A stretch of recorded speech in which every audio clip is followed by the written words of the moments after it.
Երեխեք ջան, բարի օր բոլորիդ։ Ես ուզում եմ ցույց տամ իմ անձի թղթերը ձեզ, նայեք։ Ես բացեցի իմ անձն այսօր եւ արդեն իմ եկամուտները ստանալու եմ կանխիկ։ Երեխեք ջան, շատ հուզված եմ եւ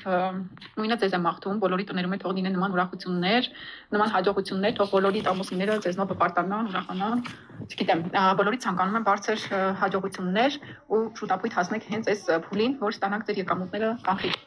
Սիրելի Մարիամ ջան, ի սրտե շնորհավորում եմ քո այս ձեռքբերումը։ Մաղթում եմ ամենաբարձր ստատուսներն ունենաս։ Ես քո կողքը կանգնած եմ։ Դու լավ գիտես, որ նաստավնիկից կախված է 50%-ը, իսկ դիմացինից 50%-ը։ Երբ որ դու ունենում ես ճիշտ նաստավնիկ, ճիշտ ուսուցումներով, դու հաջողակ ես լինում։ Եթե դու չես ունենում այն նաստավնիկը, ով քեզ առաջնորդում է,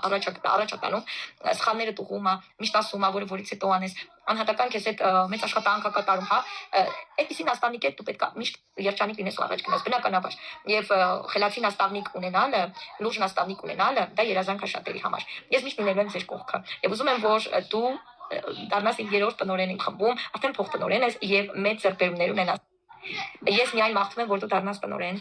առաջ գնաս եւ թող դու իմ թիմում բոլորի համար լինես օրինակ նույնպես։ Հաջորդիվ տնօրեններ լինելու համար իմ թիմում։ Շնորհավորում եմ քեզ քաղցր ջան։ Եվս երրորդ մարդը իմ թիմում դառա անհատ ձեռնարկատեր։ Ես ամենաերջանիկն եմ։ Ես ձեր կողքն եմ եւ ես իմ ուրեմն գիտելիքներով միշտ կանգնած եմ ձեր կողքը։